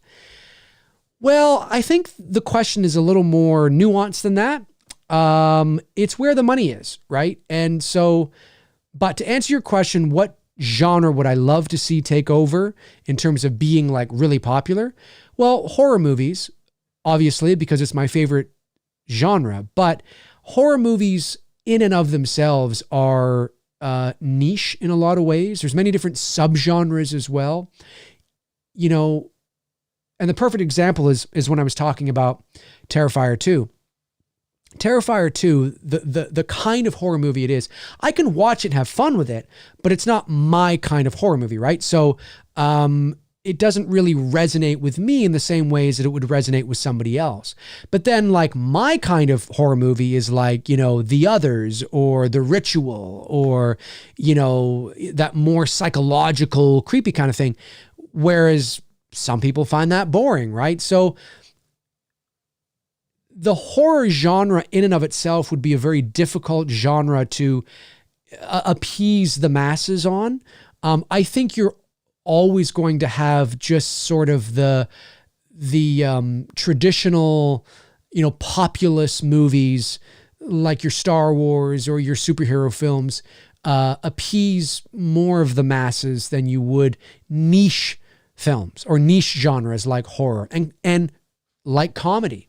Comedy and horror are very much related to each other but they're more difficult to garner that level of success because they're not universal. Everybody is afraid of something, but we're not all afraid of the same things, right? Everybody finds things funny, but we don't always find the same things funny, which is why comedy, doesn't translate universally. I think horror does a better job of being more universal than comedy does. But even horror still doesn't translate all over the place, right? You know what I mean? So the answer to your question is horror because it's my favorite genre, but I don't think it will never achieve that level of success because it's too niche. So I think you will, I mean, really, like, we want to say the superhero genre, but what is a superhero film? Well, it's an action adventure movie. That really is what it is. I know that the superhero genre or the superhero film has become its own genre. I get that. But where would you find that in the video store back in the day? You would find all these Marvel movies in the adventure action section. That's where you would find them, right? That's what they are. At the end of the day, that's what the superhero movies are. They're action adventure films, right? That's what they are.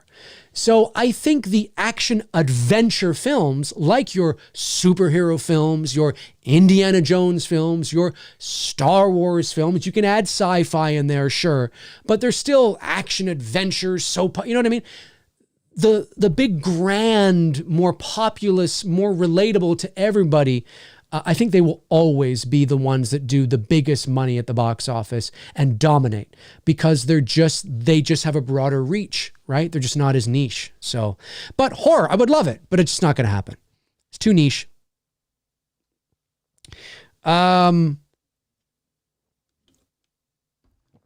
Let's see here. Cheston Franklin Jr. says, Dave, you missed my first part of my question when I asked, is The Exorcist 2023 going to be released in the movie or streaming? Oh, thanks, Chester. No, it's going to the theaters. It's going to the theaters. Now, will it release on Peacock simultaneously? I have no idea, but it's definitely going to the theaters for sure. It's definitely going to the theaters. Aaron Click says, Dave, comedies seem to be made less nowadays, generally speaking. Do you think it's partly because of the culture? I think what's happened is yes,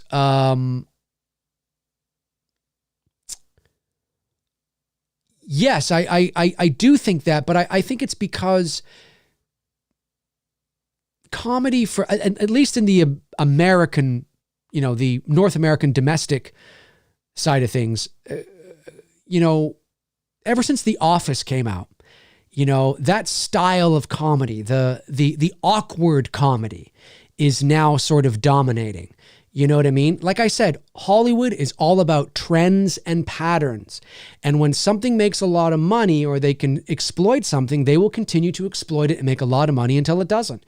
And I think we've been in this era now of comedies. It's that awkward comedy, where something will happen and somebody will look at the camera and somebody, you definitely see that in television, right? All these comedies now are, as soon as The Office came out, everybody was mimicking its style. And with movies, I don't know. I mean, I think it is. I think it's just, it is a culture.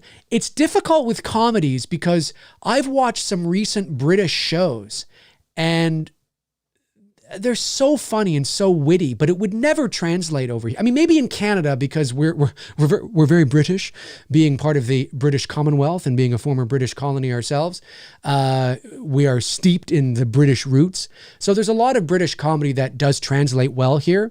But it's very different, and I just think the American comedy has become more crass and awkward and it's less situational and more awkward, I guess, just more about, it's less about the irony and more about, sometimes it's about irony too, but I don't know. It's interesting. But you're right. I mean, we don't get movies like Planes, Trains, and Automobiles and Uncle Buck. And if we do, they come and go and nobody cares. It's just, it's a growth of what people find. With comedy too, what we find funny now, because of the internet and because of the ease of access to crazy, weird things, it's almost like we have to go so crass and so gross and so awkward now just to be funny, and it's too bad. It's too bad. So yeah, I think it's a combination of a few things. Culture definitely has that play. I mean, kids today wouldn't find Planes, Trains, and Automobiles funny, and yet I'm roaring in my seat every time I fucking watch it. It's too tame, right? It's too tame. They need, a Jackass film, to stimulate the senses, So yeah, it's comedy has definitely changed, it's too bad in a lot of ways. But I mean, you will still get those types of, like, I was shocked to see that, what's that movie that just came out with Julia Roberts and George Clooney? I haven't seen it, but I was like, wow, this is a movie you'd see that from like the 90s, and it did really well at the box office. I was like, holy shit, maybe there's an appetite. I mean, in comparison to its budget, I think it did anyway. Did it? Let me see here. What is that called? What did he do recently? That's it. Ticket to Paradise. Okay, well, Ticket to Paradise box office fucking came and went. Holy fuck. Maybe there is an appetite for that kind of thing now. Ticket to Paradise. What was the budget? Not really sure, but it's made $167 million worldwide. Made $68 million domestic and basically $100 million worldwide. A divorced couple teams up and travels to Bali to stop their daughter from making the same mistake that they think they made 25 years ago. Seems like such a 90s comedy, yet it did very well. So maybe there is, and they do still make these kinds of movies, but they're just not dominant anymore. You know what I mean? I had something on my face there. It's a crumb or something the whole show. So yeah, thank you. Fear the Phantom, Ticket to Paradise. So it's, I mean, they still do, but yeah, I get what you're saying. All right. Andrew Stevens. Hey, I found 5 more. Well. Thank you, Andrew. Appreciate that, man. Thank you so much. That's so funny. That's so funny. Mr. Blonde 90 says, "What's up, Dave? Merry Christmas, man. Merry Christmas to you too. Hope you enjoyed your holiday." Yeah, it was fun. It's as you get older, the holidays obviously are not what they used to be when you were a child and all that kind of stuff. But I mean, it's there's always a magic in the air. I mean, ever since my parents passed away in 2011, there has been, some of that magic has been removed. You know what I mean? But it's still there.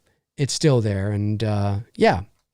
Bump in the Night Studio says, "Hey, watched that yesterday. Pretty good movie." Well, you got two, George Clooney and Julia Roberts are no strangers to when it comes to those kinds of movies. But yeah, I remember seeing the trailer and thinking, this feels like a 90s comedy. It's kind of funny. All right. We're down to 1 more minute. 1 more minute to go, and then I will leave you all. Thank you for tuning in. Let's see if I can get one more here from somebody that I haven't seen before.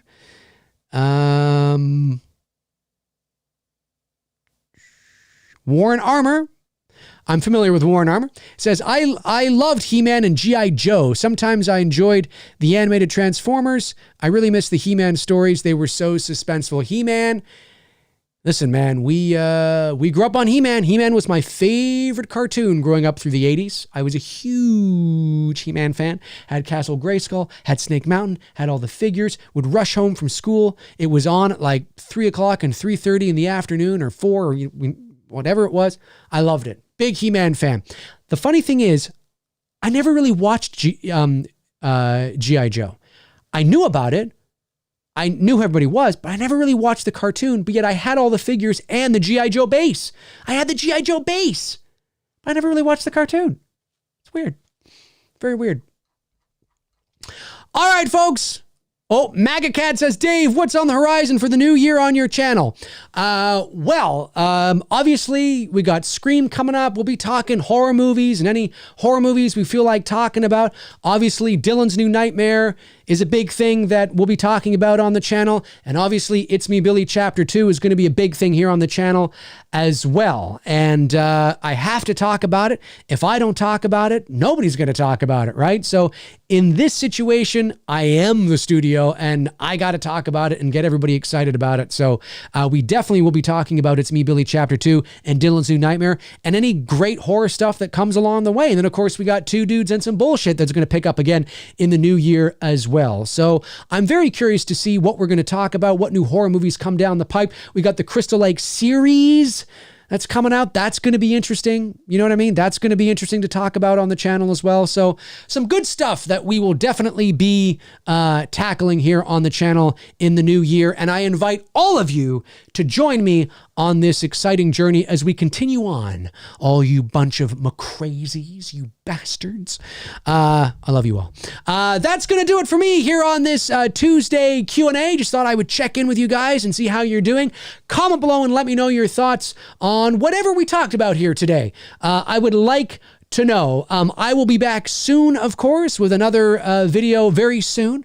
Now, Two Dudes and Some Bullshit. There will be no show next Monday, of course, because obviously it's a holiday again because New Year's falls on the Sunday. But Tony and I will be back in the new year, and I will be back, of course, at some point very soon talking to you guys.